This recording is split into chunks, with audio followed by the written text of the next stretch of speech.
Hello and welcome to GPTV on Tuesday the 2nd of July. My name's Philip Kingston. Hi, and I'm Sally Zellman. Sally, so good to have you back. Thank you. Viewers, for those of you that don't know, Sally has been on her annual winter's holiday. She pretty much takes the month of June off these days. I do indeed, yes. And if ever there's a month to take off, June may as well be it. Correct. There's not much of a month anywhere in the real estate calendar. Yes, but you know, you have to get away, you refresh yourself and get going for the spring season that's coming. Well, you look amazing, Sal. Thank you. Feel come great. back, you're full of energy, you're full of enthusiasm, you look rested and relaxed. Yes, I am, very much. And you look so good, Sal. I know this is politically incorrect what I'm about to say, but I thought you'd been on one of those medical holidays. No. Because you look 10 years younger. Well, I walked a lot and I ate well and just relaxed, and it was super. It was absolutely fabulous. Sal, we'll share a little bit about you with the viewers. You've been on 2 cruises. I did, yes. And you're for the best of my knowledge, because you just told me off screen that you've lost a couple of kilos. Not that you needed to lose any weight, but I'm just sharing a little bit about Sally with you. You're the only person in the history of worldwide cruising that went on 2 cruises and lost weight. What is that? Well, it's perfect. Perfect opportunity. What are you doing all that food? No. That's the opportunity of selecting the right food, because there's a mountain of food, and if you choose the right things, which is all ready and waiting for you, why wouldn't you lose weight? So well, I just want to say, in the history of cruising, you're the first person to ever lose weight on a cruise. In fact, apparently the ship's captain came down to check on you at dinner to say, why are you not going back to the buffet 13 times like everybody else? Well, how many times can you go? Once you've eaten a lot of broccoli and carrots, I mean, you're pretty full after that. I'll tell you what, you did not get your money's worth on the cruise. Just a bit of holiday highlights. The standout #1 place you went to? Lisbon, Portugal. Lisbon in Portugal. Been there before? No, never been there before. So for the viewers, why would you go? What was the highlight of Lisbon? Just historically, it's magnificent. The architecture is amazing. The weather was beautiful, and just the ambience of the place was just fabulous to walk. What are the Portuguese like? Lovely. They were very nice. But I'll tell you what, I said I was on a diet, but the Portuguese tarts are amazing. Okay. I don't mind. That's a highlight. I don't mind a Portuguese tart myself, viewers. Now, let's focus on real estate, Sal, because we're here on the first week of the financial year. We've now clocked into 2018, 2019. And if we review 2017-18, first 6 months being June to December of 17 were really strong. Second 6 months, January to June, were a bit difficult. But we were saying off camera, we've now had our 4th week, and this is the segue, viewers, where we go into the 4th week.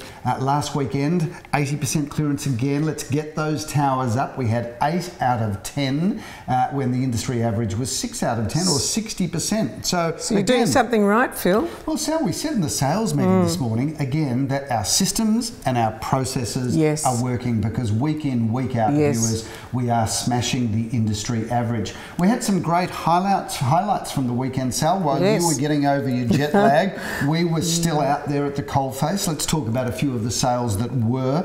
We sold Frederick Street, number 57, a single-fronted semi, undisclosed price, but we did sell it in excess of the quote range, and we were quoting there $9, $10 to $1 million. Standout though, Sal, was 36 Augusta Street. I heard, it was amazing. Viewers, we love Augusta Street. In fact, we love Glen Huntly. It's just the most beautifully located suburb, and Augusta Street runs off Glen Huntly Road. We had a reserve there in our quote range of 1.3 to 1.43. Smashed that at $1,510,000. It's amazing. Well, it is, Sal, because if we point the sale price out there, it was a semi, so one of 2. Big ticket. And $1.5 million in Glen Huntly seems to be now the norm as opposed to the exception. So that was great. A number of sales of apartments. 12 at 24 Hewenden Road was sold undisclosed, as was Sycamore Grove, but these are all properties that were marketed in the $500,000 to $600,000 range. We had a property at number 511 Hawthorne Road, which sold under the hammer for $1,154,000, so that was great. And then a sale in Clark Avenue on Sunday, Sally. Clark Avenue, which is a great street, runs of course between Neeram Road and Glen Huntly Road. Wonderful parcel of land with a very lettable home. Price undisclosed, but we were marketing that around the $2 million range, and it was great to get that sold.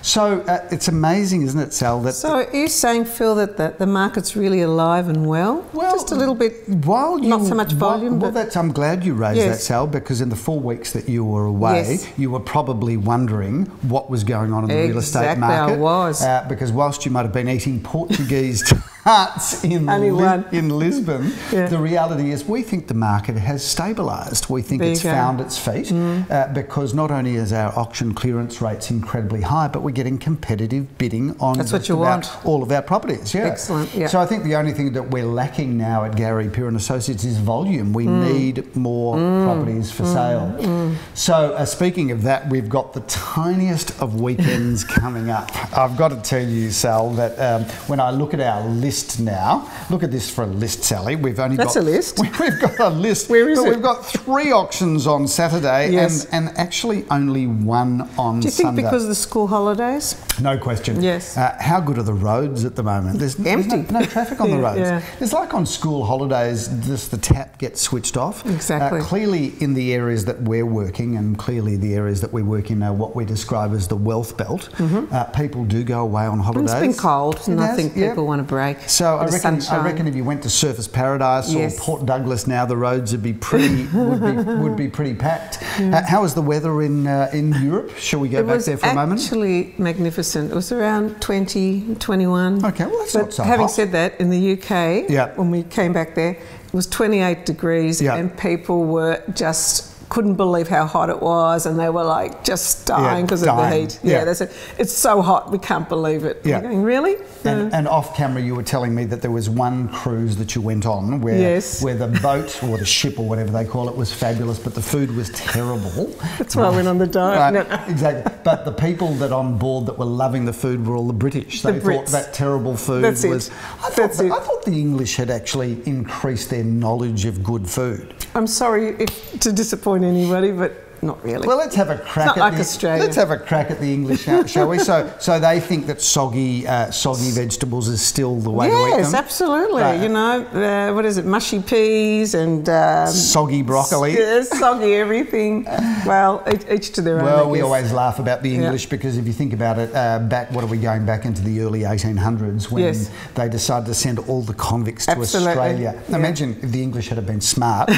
They would have actually all left England and come to Australia and left the convicts in England. Anyway, another story to our English friends. We're just having a friendly crack at you. Well, the food might be ordinary in Britain, but I've got to tell you that the housing pricing is amazing. It's been going up constantly, and a lot of people are complaining that they can't get into the market. It's too expensive. So the prices there are about twice what they are in Melbourne. Well, the pound, is the same as almost what our dollar is in their terms, and it's very expensive. Everything's very expensive. Mind you, it's an incredibly international city, London, isn't it? We've got people from all over the world trying to buy something in London. Well, Melbourne is the most livable city of the world. 5 years running. We'll continue to focus on Melbourne. And speaking of Melbourne, let's focus on this week's auctions. Obviously, we don't have much happening this weekend because we are in the middle of the school holidays. We've said it before. But we've only got 4 auctions this weekend, 3 on Saturday and 1 on Sunday. So let's... It's not like you. No, it's not. I won't even build up.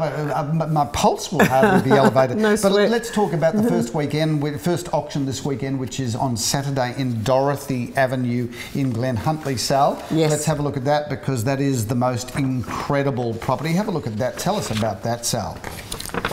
Okay, this one's a development opportunity on 556 square metres of land, and I think people are still very keen to get into development sites. Sal, land is still firing. Always has been and always will be. Yeah, it's interesting, isn't it? Good times, bad times, ordinary times. Land is the blank canvas into which you can paint your dreams, which sounds rather poetic, but it's true, isn't it? Even for people that want a land bank, you know, and have opportunity factor to come in when the market does And we've said many times, as Mark Twain, the famous American novelist, said many years ago, invest in land, they're not making any more of it, and they're not.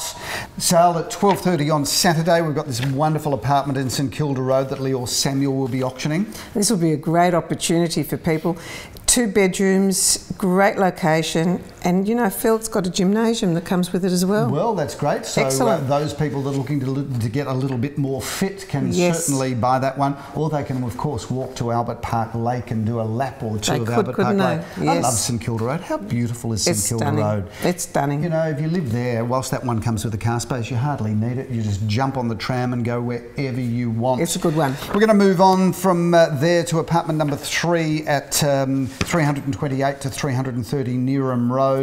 Jack Slater is going to be handling that and going to be auctioned by Leor Samuel. Looks like a nice property sale. This looks gorgeous, doesn't it? Look at those timber floors. Looks super.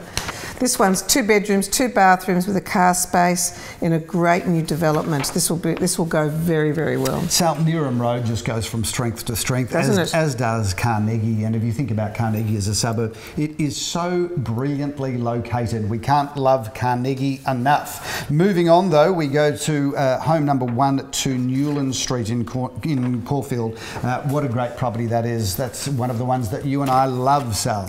3 bedrooms, L-shaped lounge dining. This will be in a great location as well, and something that people will love. So we love those 1960s, 1970s solid brick villas because they're immaculate to live in as they are. Indeed. And you can do such a great job renovating those. They come up so well. And Newland Street, of course, is a fantastic location. Isn't it? Sally, let's talk about where we are at the moment. Number 32 Flowers Street in Caulfield South. Walking distance to everywhere you want to be, including the cafes, of course, in Bamber Road, Princess Park on your doorstep, as is the tram in Glen Huntly Road. This is a beautiful home with a great sense of street presence, a classical facade, opening up to 3 bedrooms, 2.5 gleaming bathrooms, a lock-up garage, a second car space, polished timber floorboards. This property really just works so beautifully well and goes to auction, of course, on Sunday the 22nd of July at 11:30. Looking forward to this one.